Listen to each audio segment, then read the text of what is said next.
off my jacket. Here, I'll do this. This is an interview with Shelley Parks in Washington State. I'm Diane Wiley, and I'm a board member of SAGE Senior Co-Housing Advocates.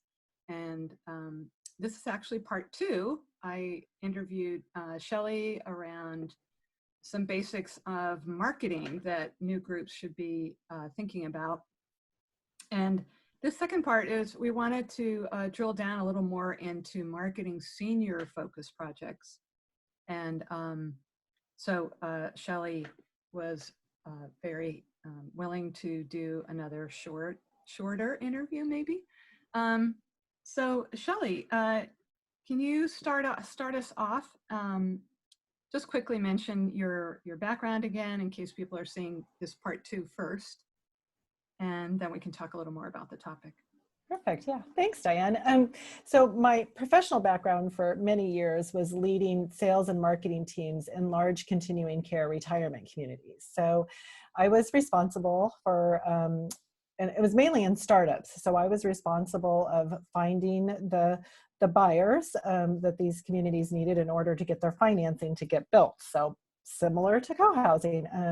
So, every day for 8 to 10 hours a day, I would work with people that were considering moving into independent living in retirement communities. So it was focused on people that needed to qualify to live independently. So a lot of similarities with co-housing, and it's fun for me to bring those many years of experience into the co-housing world. Great.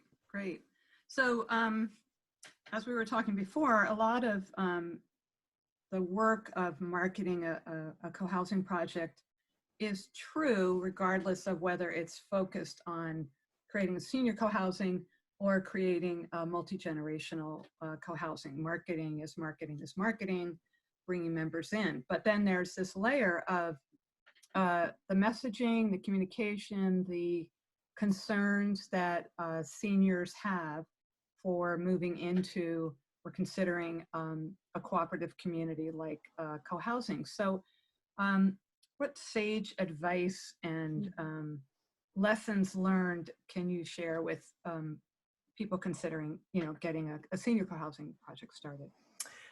Yeah, so there's lots of things to talk about here. First of all, is the word senior, right? That term is so challenging for all of us. And I think, whether it's senior co-housing or senior retirement living, the goal is always to have people move in, on the younger age, not the older age, right? I mean, it's like you want people to be able to enjoy the lifestyle as long as they can. So that word senior is always problematic. I've heard groups use a lot of really great terms, and I still struggle with it. The proactive, adults, 55 plus, there's lots of different ways, but just being mindful of that term, I think, as we all know, it's a little bit of a challenge. But I was thinking about, I guess, let me just share with you the thoughts that come to my head, and they might be a little bit out of order, but I think that the best time to catch people is when they are making a major life change, and that typically often is when people are thinking about retiring. So what I find is that when people are thinking about retiring, they're also very open to thinking about what do I want my life to look like when I retire? So catching them at that moment can be really a great time, because oftentimes people are living in big houses. They don't need to live in those larger houses anymore. They're tired of their stuff. They want to downsize. There's lots of things that are in people's heads. So if you can, figure out how to get to that market, I think that's always really great. The other thing that I find really helpful is to talk with people. So I'm at the tail end of the baby boomers. I had sisters that were at the beginning of baby boomers. So I was, kind of living this baby boomer stage, which is the demographic that we're probably most looking for with senior co-housing. And talking, we're really the first generation that has dealt with aging parents like we have. I think of my parents didn't deal with aging parents because they didn't live as long and have all the resources available. And I think any of us that have intimately been involved with our aging parents, we have asked ourselves, how do we do this differently? And how do we want it to look for ourselves? And those conversations are great. I mean, I know that there are lots of formats to do this. I know Chuck Durrett has his study group training, and there's lots of ways to have these conversations, but to encourage them, I think gets people thinking about co-housing might be an option. Downsizing is another one, right? Talking with people, because I just find that such a huge topic for people. And downsizing is or co-housing is such a great way to talk about the downsizing. We tend to have, the shared environment, the collaboration that we do. There's lots of ways that ties in. The thing that I'm really realizing during this pandemic is how people are also realizing that they do not want to move into retirement living. You're hearing some real horror stories come out of well, my husband says it well. He said, I wouldn't want to be a prisoner, because, having worked in those communities, I understand what comes from the risk side, the management side, and they're needing to mitigate their risk. And so they're needing to lock their places down. And that has been really hard on people that are, I think people really feel the loss of control. And so, this is a good time to be talking with people about the co-housing option, because people understand isolation. Many of us are isolated in our homes now, so we get it. We know that living in community would be really valuable. And many of us are saying, I don't want to live in an option that maybe my parents considered. And then just lastly, I'd like to talk a little bit about the challenge of people getting confused about, for instance, when I was working in the retirement living world, and as I was making the transition to co-housing, I would tell my colleagues about what I was doing, and they would always ask me, well, what's going to happen when someone needs care? How are people going to, who's going to care for them? And that was a really fascinating question to me, because I don't know what the percentage is, but it's actually a very small percentage of our older adults who need assisted living or skilled care. But if you're working in that world, you think everybody needs it. So, in reality, if we were to live in a senior co-housing community, yes, there will be people that may not be able to stay there long-term because of care needs. But the great thing is a community will be able to really talk through that. And there's all kinds of wonderful stories about, how communities do that. But it is, we know that we live longer and we live better if we're in community. So if your goal is to, not be isolated, mm-hmm. and live in community, co-housing is the way to go. You're not going to get that if you stay isolated in your home. So just some of my thoughts. That's great. And for me, I've been here in Pioneer Valley Co-housing in Amherst, Massachusetts for 25 years. And our oldest residents, the only two that ever had to go anywhere else was they went to hospice. Mm-hmm. That was it. It was end of life, and they were here until then. Yeah. So not to say that that's how everywhere will happen, but nationally statistics show that most people do not need skilled nursing care. Right. Till maybe at the very end. And you have all these years when you can live much more active, much more engaged, socially engaged life. People can check on you. We have one woman who had a stroke and she got all kinds of help. She's doing great. Another one who, there's a golf cart that's parked outside her house. Mm-hmm. She gets in it and goes down to get her New York Times and go get her mail. People take her recycling out for her, so there's very little ways, and she's in her late 80s.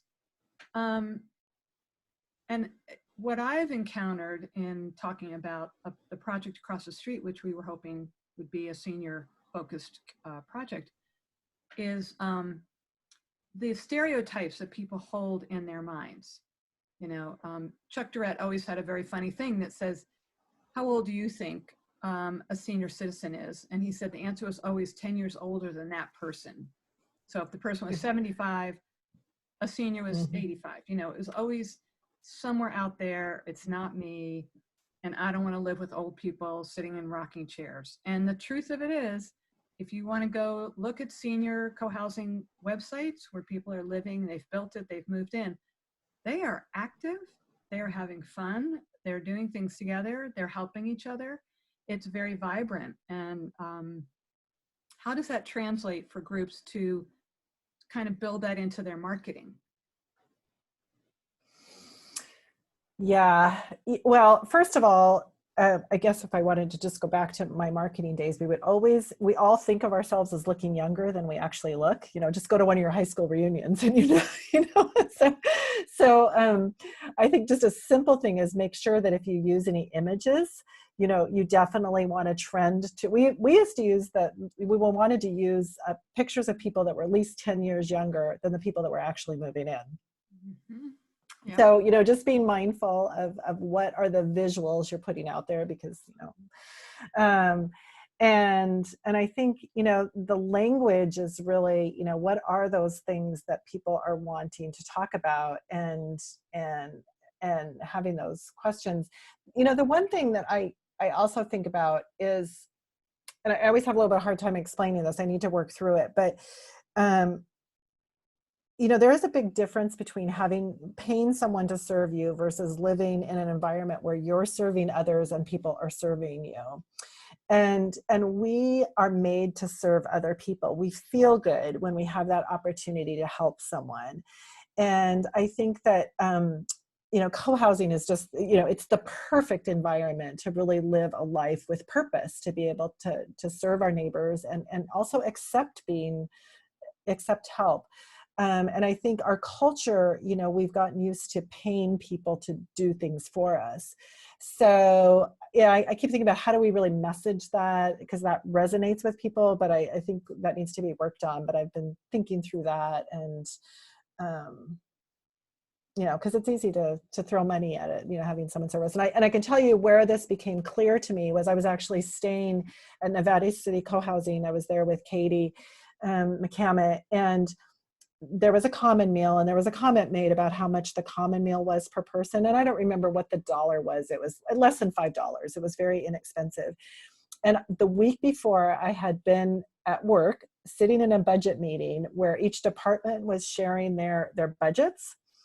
And the dining department at this large continuing care retirement community was sharing their dining budget. And it was almost $20 for a dinner meal per person because of all the staff and the dining room and all that.